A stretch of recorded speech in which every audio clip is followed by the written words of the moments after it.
Okay, good morning, guys, and welcome to week 4. This week we are studying the New South. So this takes place from about 1880 to 1940. This is post-Civil War. Lots have happened, but one of the things I want to talk to you about today was the cult of the lost cause that remained. This began as kind of a glorification of the Confederacy and of the older South that had preceded it.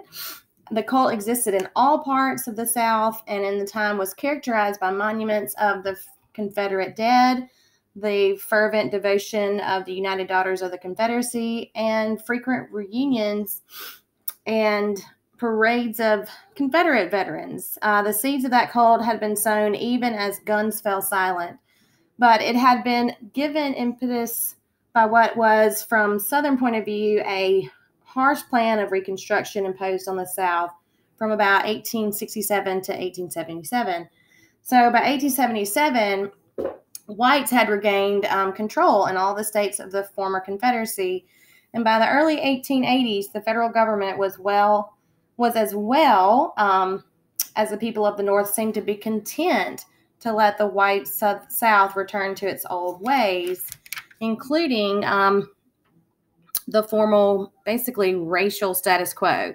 So the economic system of the agricultural sharecropping in the manner it developed in the southern states stopped just short of slavery.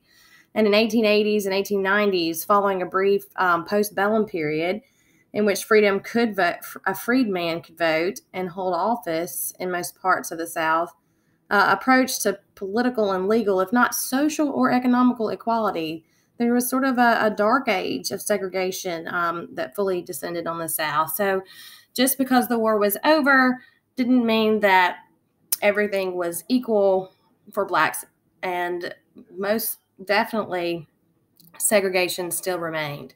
Another thing that started to rise was the critical spirit. Writers started to finally start looking at their morals and criticizing the South, even those who are actually from the South. And so that's where we get people like Kate Chopin.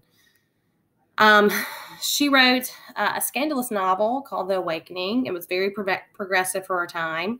A lot of the settings are in Louisiana, and she's really well known as a feminist activist and a critique of her society around her. So this was your reading for this week.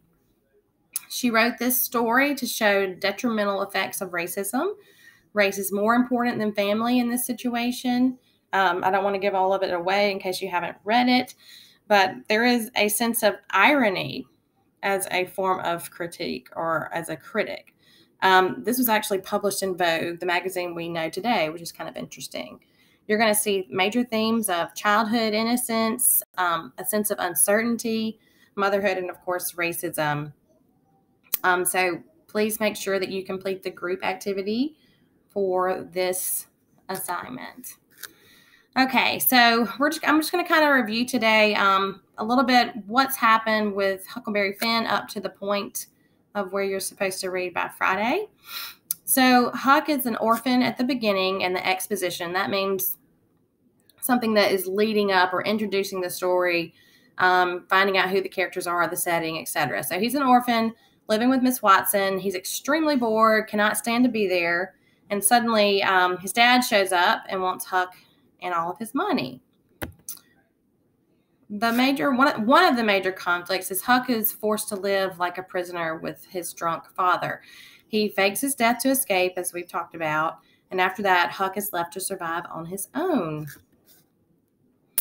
The rising action, which is heading towards one of the most climactic moments, is when Huck fakes his own death and escapes down the river where he finds Jim, who is obviously a runaway slave, and they become a team, and they move down the river to bring Jim to freedom. And we see that they have lots of problems on the way. Huck and Jim rescue these two rapscallions, the king and the duke, and they see that they are hypocrites and they're frauds. And Huck is actually disgusted by their stealthy actions and determined to find a way to escape from them. We see the king. You're going to see the king and the duke secretly sell Jim to Tom Sawyer's aunt and uncle. And Tom and Huck are going to spend weeks and working together on an elaborate plan to free Jim. So make sure that you read all of up to chapter 31. You have a quiz this Friday, and please reach out if you have any questions. I'd be happy to help you. Have a good week.